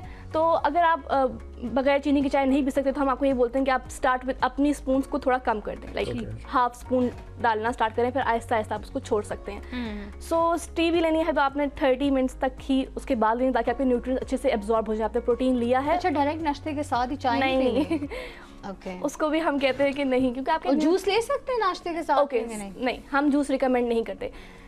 फ्रूट जूसेस, मैं ये बात समझा के तक कि हम नहीं, they are not healthy. Fruit juices, yes, they are not healthy. जो अब डब्बे वाले बाहर फ्रूट जूसेस होते हैं जो हम घर में अगर आप बना रहे हैं तो आप उसका लाइक अभी orange juices are very in right now, तो आप एक ऑरेंज का ही बनाएंगे, वो भी उसकी जो फाइबर होता है उसके साथ वो नहीं बनता, ठीक है। तो इसलिए हम कहते हैं फ्रूट जूसेस आप नहीं पिएंगे, क्योंकि उसमें मतलब क्या नुकसान होता है? ओके, उसमें ये होता है कि आप देखें, आप ऑरेंज जूस पिएंगे उसमें आपको एटलीस्ट 3-4 ऑरेंजेस चाहिए, ठीक है, और वो फाइबर के बगैर होंगे, जिसके ऊपर फाइबर होता है, लाइक जो व्हाइट स्किन होती है वो उसके बगैर होते हैं, तो और वो 3 से 4 होंगे। जब 3 से 4 आप ऑरेंज का जूस पिएंगे, वो आपकी ग्लूकोज स्पाइक को बहुत ही हाई कर देगा, ठीक है। 1 orange is good for your health, but 3 to 4 at a same time, ठीक है, वो आपकी शुगर को हाई कर देगा और उसमें भी फाइबर नहीं होगा। उसके बजाय हम एक माल्टा खा लेते हैं। Yes, that's good. इसलिए हम कहते हैं कि आप फ्रूट इंटेक करें, फ्रूट जूसेस नहीं। ठीक है। अच्छा, ये तो नाश्ता हो गया। हाँ, आगे मेरे जहन में ये सवाल आ रहा था कि अक्सर हम लोग देखते हैं कि जिस तरीके से आप बता रही हैं ना चीज़ें, नो डाउट आप अपनी स्टडी के अकॉर्डिंग बता रही होंगी, लेकिन आपको भी पता है कि पाकिस्तान का एक माहौल है और हम लोग जो अभी मैंने जिक्र किया कि हम लोग खाने के बड़े शौकीन हैं। सो आप 5 मील्स का जिक्र कर रहे हैं। कुछ लोग डाइटिंग में ये मिथ भी समझते हैं कि सिर्फ 2 दफ़ा खाना है तो हम जो है ना वो वेट लूज कर देंगे और बाकी हमने न्यूट्रिशंस, अपनी विटामिन सब चीज़ें उस तरीके से पूरी नहीं लेनी है। एक तो इस मिथ के हवाले से बताइएगा, आपने 5 मील्स का जिक्र ही क्यों किया, क्यों इंपॉर्टेंट है 5 दफ़ा डिफरेंट गैप से पोर्शन कंट्रोल करके खाना? और दूसरी चीज़ डॉक्टर साहिबा, थोड़ा सा पाकिस्तानियों पे हाथ होला करके ये बताएं कि ये जूसेस, ये जो चीज़ें आप बता रही हैं, इनके कोई अल्टरनेट ऑप्शंस भी बताएं। अगर जूस का इस्तेमाल करना है तो वो किन औकात में किया जा सकता है? once or twice a week किया जा सकता है? क्योंकि देखिए सब चीज़ें अल्लाह ने जो रिस्क उतारा है उनके फ़वाइद तो होंगे, उनको लेना किस तरीके से है ये आप हमें बताएं, रोके हमें किसी चीज़ से। बैलेंस हमें आप सिखाएं, बाकी हमें खाना खाने दें। अच्छा, जो 5 फ्रीक्वेंट मील्स बोले, मैंने बोला स्मॉल फ्रीक्वेंट मील, ठीक है। ब्रेकफास्ट हमने कर लिया, उसको हम लाइक आफ्टर ब्रेकफास्ट के टाइम फ्रेम क्या होना चाहिए? लोग तो सुबह 12 बजे उठ के करते हैं, वो भी 7 से 9, right? Yes, it's like yes 9 to 10 हम कहते हैं कि आप उसमें ब्रेकफास्ट अपना कर लें। बिफोर 10 तक आप इसको वाइंड अप करें अपने ब्रेकफास्ट को। उसके बाद हम 12 तक कहते हैं कि आप एक स्मॉल मीडियम फ्रूट खा लें या हैंड्स फुल ऑफ नट्स खा लें। और अगर आपको भूख नहीं लगी फिर भी खाएं, ताकि आपके लाइक आपकी डेफिशिएंसीज को फुलफिल किया जाए, ठीक है। और एक फ्रूट खाने से आपकी भूख थोड़ी ना खत्म हो, दे आर लाइक स्नैकिंग, ठीक है। तो हैंड फुल ऑफ नट्स हम कहते हैं, ठीक है, आप वो ले सकते हैं।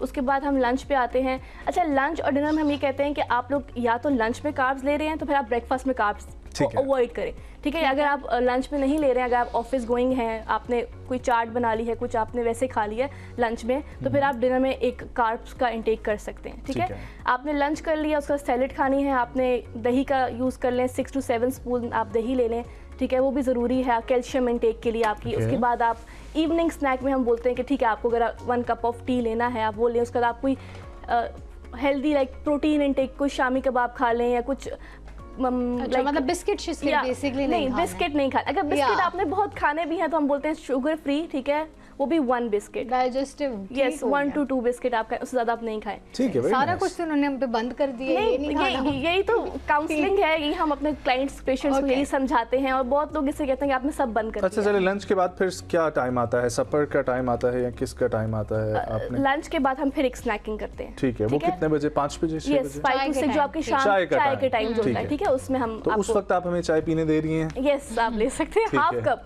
ग्रीन टी या चाय आप पी सकते हैं, क्योंकि ये पाकिस्तानियों का है, वो शाम की चाय, वी कांट मिस शाम की चाय। बिल्कुल, फिर चाय के साथ समोसे वगैरह नहीं, समोसे नहीं खाने। डाइटिशियन के सामने आप समोसे की बात करें, यही क्या कह रहे हैं? यही तो हमने जानना है मैडम, यही तो हम आपसे कह रहे हैं, हम थोड़ा थोड़ा करके हमें सब कुछ खाने दें, कोई बात खाएं, लेकिन वही बात है कि थोड़ा थोड़ा खाएं, पोर्शन कंट्रोल खाएं। अब जैसे कि अब तो स्नैकिंग क्या है आपके लिए शाम के वक्त? ओके, शाम के वक्त आप क्या लेती हैं? ओके, मैं खुद जो लेती हूँ एक हाफ कप टी और चना चाट, ठीक है, लाइक चिक पीस सैलेड, उसमें सब सैलेड कुकम्बर भी डाल के उसको एक हेल्दी वे में बना के हम वो खा सकते हैं। या सम टाइम 2 शामी कबाब ले लेते हैं, थोड़े से ऑयल में उसको बना के, तो आप वो खा सकते हैं। उसके बाद आप डिनर करते हैं, डिनर रात के 8 बजे तक होना चाहिए। 8 बजे के बाद आप लोगों ने कुछ नहीं खाना। ठीक हो गया। ये जो आपने चना चाट वाली बात की ना, मैं पिछले दिनों मेरी अम्मा के सामने खा रही थी तो मुझे कहती क्या घास फूस खा रही हो, सही जाके कुछ खाओ, कुछ अच्छा खाओ। मैंने कहा अम्मा बिल्कुल ठीक है, नहीं नहीं क्या घास फूस खा रही है। सो या वेल डॉक्टर साहिबा, ये तो हमारे हो गए 5 मील्स।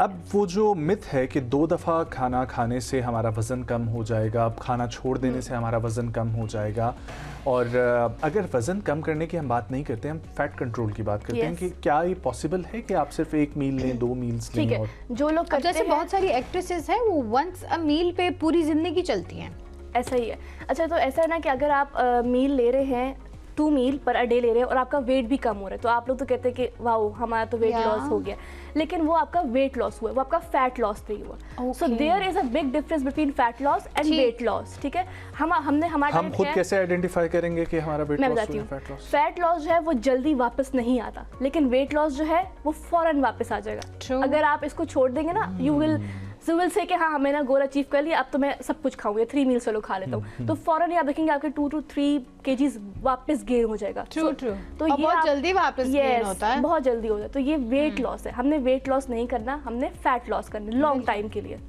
अच्छा, ये तो आपने ये बता दी कि ये सारे इंग्रेडिएंट्स होने चाहिए, क्या क्या विटामिन्स होने चाहिए, कैल्शियम होने चाहिए। अगर सपोज हम ऐसा मुतवाज़न ग़िज़ा नहीं खा रहे हैं कि हमें फ्रूट्स और हमारे फूड से ही ये सारी चीज़ें मिल रही हैं, तो आया सप्लीमेंट खाना इज सेफ या उससे हमारे मैदे पे आजकल बहुत ज़्यादा असरात पड़ रहे हैं, गुर्दे की पथरी भी बहुत सारे लोगों को हो रही है, सो क्या आया दैट सेफ और नॉट? अच्छा, हम देखें सप्लीमेंट्स जो हैं आपने खुद से कभी नहीं लेने, डाइटिशियन से ही आपने डॉक्टर से कंसल्ट करके ही आपने सप्लीमेंट्स लेने हैं। उसके लिए हम टेस्ट देते हैं, CBC, CMP या माइक्रोन्यूट्रिएंट डेफिशिएंसी पैनल जो होता है, वो 3 टेस्ट हम आपको देते हैं। आप वो टेस्ट करके आते हैं हमारे पास, हम आपकी डेफिशिएंसीज देखते हैं, उसके अकॉर्डिंगली हम आपको विटामिन एंड मिनरल रिकमेंड करते हैं। ठीक है, तो खुद से नहीं लेने, डॉक्टर की रिकमेंडेशन से लेने। अच्छा, अब बहुत लोग कैल्शियम जो है खुद से लेते हैं कि खुद ही उनका मिथ है कि हम में कैल्शियम की कमी होगी, ठीक है, और ऐसी बात नहीं होती है, ठीक है। चलो अगर है भी तो आप पहले अपने डॉक्टर से कंसल्ट करें, लेकिन उससे क्या होता है वो कैल्शियम को ज्यादा इंटेक कर लेते हैं, ठीक है। उसकी वजह से कैल्शियम ऑक्सलेट बनता है और किडनी स्टोन आपकी। अच्छा डॉक्टर साहब, ये बताइएगा कि जिस तरीके से एक और आम चीज़ देखने में आती है कि हमें कहा जाता है कि एक तरफ आपकी डाइट है और दूसरी तरफ एक्सरसाइज है, और इन दोनों के कॉम्बो से ही आप कोई गोल अचीव कर सकते हैं, और उसमें भी ज़्यादातर कहा जाता है कि 70% आपकी डाइट है, 30% आपकी एक्सरसाइज है। So diet is that much important. ये जो इस वक्त हमारे बच्चों में बहुत ज़्यादा यंगस्टर्स में प्रॉब्लम आ रही है, फोकस का ना होना, थकन महसूस करना, सारे दिन के बाद एनर्जी ड्रेन हो जाना, और फिर एक्सरसाइज करने के लिए अपने मूड को जो है ना, वो मूड अपलिफ्ट उतना नहीं होता कि आप एक्सरसाइज करने की तरफ अपने आप को लेकर जा सकें। एक्सरसाइज के अंदर भी अगर कुछ लोग जाते हैं तो वो मोटिवेशन उनकी इतनी कम होती है कि वो बस 1-2 एक्सरसाइज करके वापस आ जाती हैं। ये जो सारी चीज़ें हैं, आपके मूड की, आपकी दिमागी सेहत, फिज़िकल हेल्थ, आपकी नज़र का होना, आपकी सोच का अच्छा होना, पॉजिटिव होना, ये सब चीज़ें क्या एक्सरसाइज को हटा के सिर्फ और सिर्फ डाइट पर फोकस करके ये अचीव की जा सकती हैं, या आप लोगों की रिकमेंडेशन है कि एक्सरसाइज इज मस्ट, वो भी होनी चाहिए, बेशक कम होनी चाहिए लेकिन होनी चाहिए? Okay, yes. सो एक्सरसाइज बहुत इंपॉर्टेंट है, मोबिलिटी, चलना फिरना, ठीक है। अपना मैं पहले अपने क्लाइंट्स को ये बोलती हूँ कि आप चूज़ करो कि आप ज़्यादा वॉक करो, ठीक है। डोंट यूज़ एलिवेटर्स और लिफ्ट्स, आप स्टेयर्स यूज़ करो, ठीक है, ताकि आप मूवमेंट आपकी बॉडी में रहे। अच्छा, अब जो बहुत यंगस्टर हैं आजकल के, उनमें फटीग, ठीक है, ब्रेन फोग, उनको थकावट होना, ये बहुत ज़्यादा है। मतलब हमारे जो क्लाइंट्स आते हैं, पेशेंट आते हैं, मुझे लगता है कि उनमें सबसे ज़्यादा स्लीप इशू होता है, ठीक है। उनकी जो नींद होती है वही पूरी नहीं होती, यस, वो रात को 2 बजे सो रहे हैं, फिर सुबह उठ रहे हैं, वो ज़्यादा मेन फैक्टर है उनकी फटीग के लिए, मुझे लगता है। उसके बाद उनकी बैलेंस डाइट नहीं है, वो प्रोसेस्ड मील ज़्यादा खाते हैं, ready to cook junk food खाते हैं, बर्गर पिज़्ज़ा, इनके लिए बहुत ईजी होता है, वो इंटेक करते हैं। उनका शुगर इंटेक बहुत ज़्यादा होता है, वो मीठा बहुत खाते हैं। मीठा तो बिल्कुल ही हम कहते हैं कि कम करना चाहिए, उससे ब्रेन फोग होता है। शुगर इज़ लाइक ड्रग, ठीक है, so true. When you used to it, फिर आप उससे नहीं हट सकते हो, और फिर उससे नहीं हटते हैं तो वही आपकी बॉडी में थकावट होना, वो सारे रीजंस ही यही हैं कि अपनी हेल्दी डाइट को, अपने लाइफस्टाइल को, उसको मेंटेन करें। अपनी नींद को सबसे पहले जो है उसको आप एटलीस्ट 7 to 8 आवर्स तक तो रखें, और टाइमिंग, लाइक हम कहते हैं कि 10 PM आपको सो जाना चाहिए। अच्छा, सपोज 12 बजे सो गए, फिर ठीक है। चलो, फॉर स्टार्टर्स हम 12 बजे तक कर लेते हैं, उसके बाद फिर हम इसको 10 तक लेकर आएंगे। अच्छा, मुझे एक और चीज़ बताएं, आजकल मैदे की इश्यूज बहुत ज़्यादा हो रहे हैं। अब इसमें जो लोग ज़्यादा खाते हैं उनको भी हो रहे हैं, जो बिल्कुल कुछ नहीं खाते हैं उनको भी बहुत ज़्यादा एसिडिटी इश्यूज हो रहे हैं, एसिड रिफ्लेक्सेस हो रहे हैं। तो किन किन चीज़ों को जो है वो छोड़ देना चाहिए ताकि हमारी एसिडिटी कंट्रोल्ड रहे? अगर आपको ये कंडीशन है इस वक्त, हाँ, तो उसकी बेहतरी के लिए क्या उसकी कंट्रोल, हाँ, मैनेज करने के लिए, कंट्रोल करने के लिए क्या किया? अच्छा, तो अब मैदे के इशू यही होगा, या तो आप बहुत ज़्यादा खा रहे हैं या आप बहुत कम खा रहे हैं, ठीक है। अब बहुत ज़्यादा खाने में ही ज़्यादातर, मैं जहाँ तक मेरे पेशेंट आते हैं, क्या कहते हैं, वो ज़्यादा उनको बहुत ओवर ईटिंग की वजह से ही मैदे के इशू होते हैं। तो पहले यही बात है कि अपनी ओवर ईटिंग को आप कम करें, ठीक है। बाकी फिजिकल एक्टिविटी, मोबिलिटी, वॉक का ज़्यादा करें, अपनी हाइड्रेशन अच्छी रखें, पानी का इंटेक, और फिर जो ये आप लोग कॉफ़ीज़, टी, ग्रीन टी, ये भी बहुत ज़्यादा हो गई हैं। और बहुत लोग चलते हैं एम्प्टी स्टमक जो है, वो जो ये कॉफ़ी पी लेते हैं, ग्रीन टी, ब्लैक कॉफ़ी, ये एम्प्टी स्टमक पे ही ये बहुत ज़्यादा लाइक आपके एसिड रिफ्लेक्स उसी से ही ज़्यादा हो जाता है, ठीक है। तो यही है कि सुबह उठें तो अच्छा वाटर इनटेक करें, ठीक है, और उसी से ही इसको। अच्छा, एक और चीज़, छोटी सी लास्ट आखिरी सवाल, सुबह के टाइम में बहुत सारे डॉक्टर्स कहते हैं कि आपको शुरुआत नाश्ते में से पहले फ्रूट्स से नहीं करनी चाहिए, what do you say about that? Yes, नहीं करनी चाहिए, उससे आपका ग्लूकोज स्पाइक होता है, ठीक है। हम हमेशा कहते हैं start your day with a good protein, तो वो जो एप्पल खाते हैं का एक वो था कि जी सुबह उठते साथ ही सबसे पहले एप्पल खाना है। नहीं, बचपन से मैं यही सुनती आई थी, अब आगे चेंज हो गया कि एक चीज़ आपने हमें शुगर के हवाले से बताया, शुगर एक डैमेजिंग है, ड्रग है, लेकिन दूसरी तरफ जो मसाला जात हैं इनका एक्सेसिव यूज़ कितना डिस्टर्बिंग है according to your study? Yes, ये भी बहुत ज़्यादा है। ये जो आप कह रहे हैं ना कि मैदे की जलन, एसिडिटी, रिफ्लेक्स, ये हमारे स्पाइसेस से भी आती है। तो हम हमेशा ये कहते हैं कि स्पाइसेस को मॉडरेट रखें, ठीक है। जो बिरयानी खाते हैं स्पाइसी, बिल्कुल उसको थोड़ा सा करें कि आप लोग थोड़े स्पाइसेस भी कम रखें। स्पाइसेस से भी ये मसले बिल्कुल। हाँ, अब तो ये भी कॉन्सेप्ट आ गया कि मसाला लेस जो है वो खाने पर शुरू हो गया, सिर्फ हल्दी डाल के आप जो है बिल्कुल वो और ले सकते रॉ सॉल्ट खाते हैं। रॉ सॉल्ट से भी मैदे पे बहुत इफेक्ट आता है। आपको मतलब लाइक हम क्यूकम्बर पे डाल रहे होते हैं नमक, या किसी हम एप्पल पे अक्सर लोग डाल के खाते हैं, तो जी बिल्कुल माल्टे पे भी खाते हैं। Well, thank you so much doctor Tasbia Fatima for coming. बहुत अच्छा लगा आपसे बात करके। जो डॉक्टर साहिबा चीज़ें बता रही हैं, अगर आप ज़िंदगी को चाहते हैं बेहतर बनाना, आपका फोकस हो, आपकी सेहत अच्छी हो, आपकी ज़हनी सेहत अच्छी हो, उन तमाम तर चीज़ों के लिए इन जो है ना वो चीज़ों पर साथ साथ आपकी सेहत अच्छी होनी चाहिए, और सेहत के लिए हमें इन चीज़ों पर अमल करना लंबी उम्र से ज़्यादा सेहतमंद उम्र की जो है वो दुआ करनी चाहिए। एक ब्रेक शामिल करेंगे, वापस आएंगे हमारे साथ।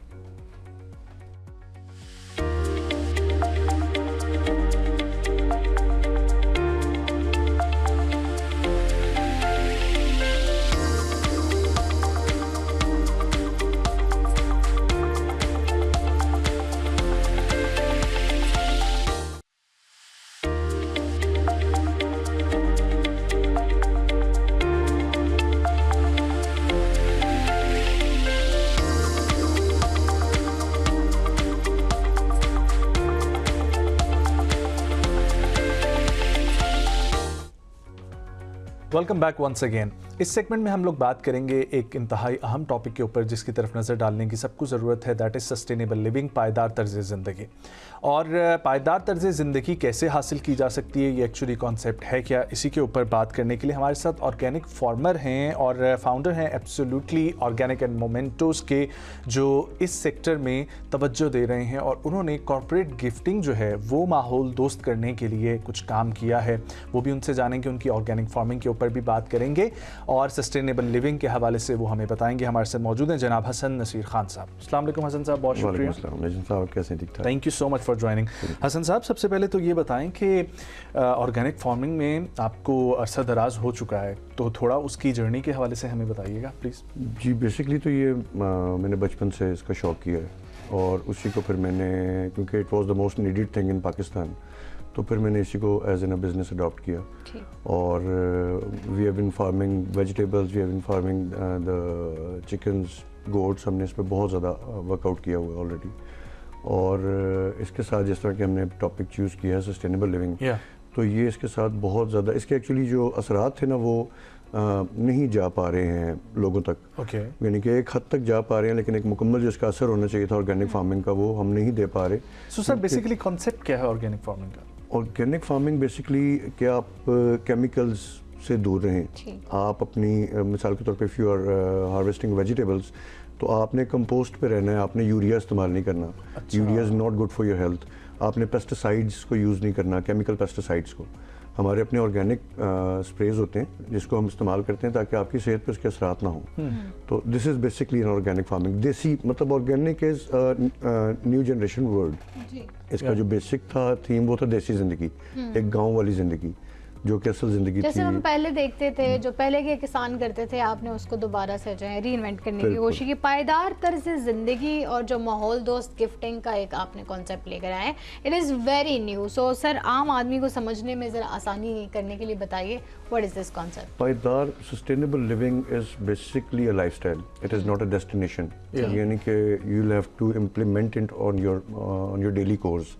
और इसकी डेफिनेशन ये है कि जो पायदार ज़िंदगी है वो अपने बारे में सोचना, अपने प्लेनेट के बारे में सोचना, अपने आने वाली नस्लों के बारे में सोचना, आपके जो इको फ्रेंडली, अपने आपके जो सबसे इम्पोर्टेंट इसमें फैक्टर है वो है कि सोच समझ कर अमल करना। ठीक है। मतलब बहुत ज़्यादा इसमें ध्यान से अमल करना। और इसमें आपकी जो मेन फैक्टर्स आते हैं, आप कैसे इसको इसमें जो सेगमेंट्स हैं वो आपकी इको फ्रेंडली यूजेज है, आपके प्लास्टिक से दूरी है, यानी कि आपने बायोडिग्रेडेबल वाली साइड पे रहना है, आपकी ऑर्गेनिक फूडिंग है, ठीक है ना, आपने केमिकल शुदा जो खुराक है उससे दूर रहना है।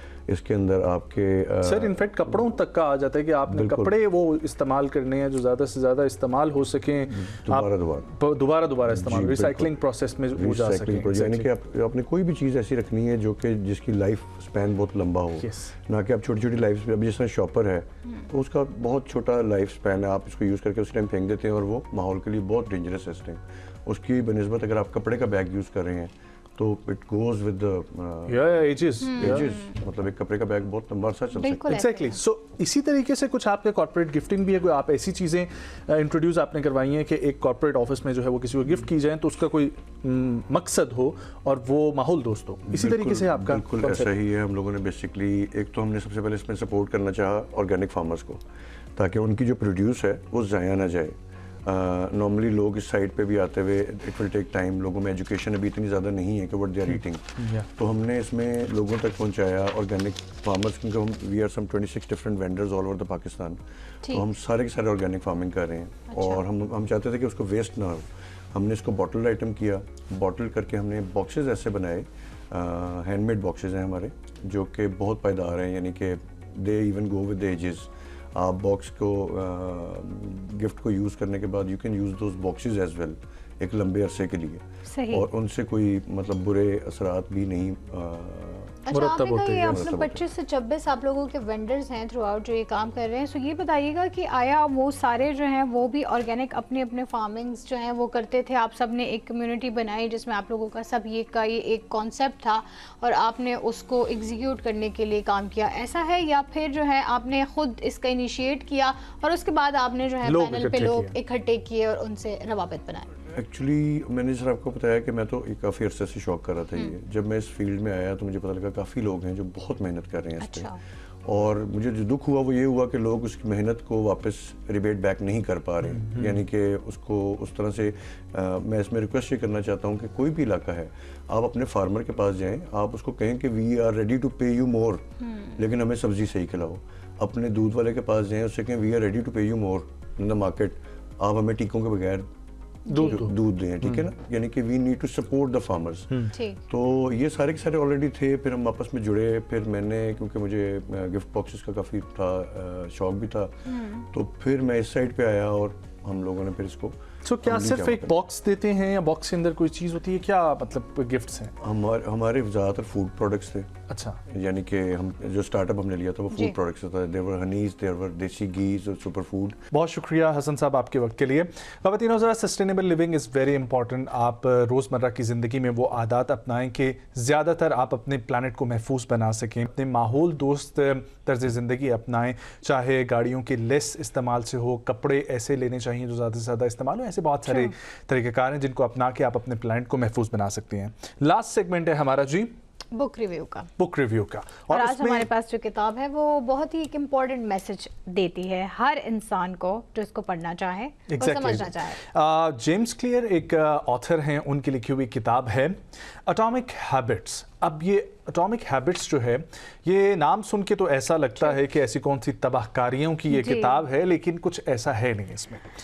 इसमें जी आपको उन तमाम तर लोगों के लिए ये ज़रूरी है जो चाहते हैं कि ज़िंदगी में हम लोग कामयाब हों, तो कामयाबी के लिए कुछ आदत अपनाना ज़रूरी होती हैं, और वो आदत बड़ी कोई चेंजेस आपकी ज़िंदगी में नहीं लाती हैं। वो छोटी छोटी हैबिट्स आपकी ऐसी बनाती हैं और छोटे छोटे इक़दाम ऐसे होते हैं जिनको जमा करके आप एक बड़ा जो है वो ज़िंदगी का गोल अचीव कर सकते हैं। और उन तमाम तर आदात के लिए जेम्स क्लियर ने 4 जो है वो ऐसे उसूल बताए हैं जिनके ऊपर आप कोई भी अच्छी आदत को अपनाएंगे तो उसको आप रिपीटेटिव बिहेवियर में कैसे ला सकते हैं। सबसे पहली चीज़ है क्यू, यानी कि एक ऐसा इशारा जो आदत को याद दिलाने वाला इशारा हो और आपको ये बताए कि ये आदत अच्छी है और इसकी तरफ आप लोगों ने रुख करना है। और दूसरी चीज़ फिर उसकी क्रेविंग आपको महसूस हो और ऐसी ख्वाहिश हो कि आदत करने की ख्वाहिश आपको जो है ना वो। इसकी एग्जांपल हम देना चाहें कि अगर आप एक्सरसाइज करना चाहें और एक दिन आप करना चाहें, आपको क्यों मिलता है, आप करते हैं, उसके बाद आपको आपकी बॉडी क्रेव करती है उस चीज को, आदत को अपनाते हैं और वो ख्वाहिश मिलती है, वो लज्जत मिलती है जिसकी वजह से आप उसको रिपीट करना चाहते हैं।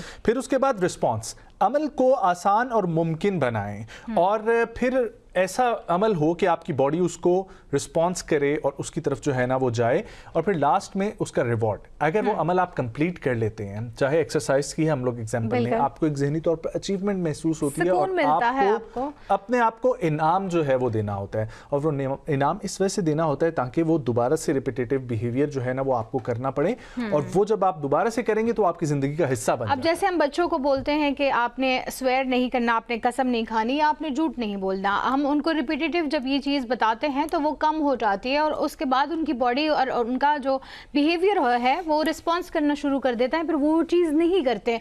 उसके बाद में आता है कि वो जब एक आदत बन जाती है उसके बाद आप उनको रिवॉर्ड करते हैं। बहुत सारे पेरेंट्स फिर अपने बच्चे को रिवॉर्ड देते हैं और उनसे उनकी मोटिवेशन होती है not to do that thing again. मेरी राय के मुताबिक ये किताब सिर्फ ज़ाती तरक्की में जो है वो किरदार अदा नहीं करती, कारकर्दगी के लिए नहीं, बल्कि ज़िंदगी के हर शोबे में मददगार है, यानी कि सेहत हो, तालीम हो, कारोबार हो या ज़ाती ताल्लुकात भी हो।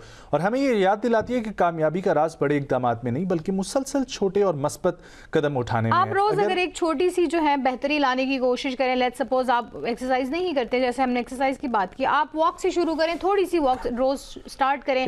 आप सुबह नाश्ता नहीं करते थे पहले, लेकिन आप चलें सुबह एक अंडा ही बॉयल खाना शुरू कर दें या दूध का एक ग्लास पीना शुरू कर दें, तो आप वो रिपीटेटिव जब करते हैं आपकी बॉडी उसकी यूज्ड टू हो जाती है और उसके आपके जिंदगी पर बड़े मस्बत असरात आते हैं। एग्जैक्टली।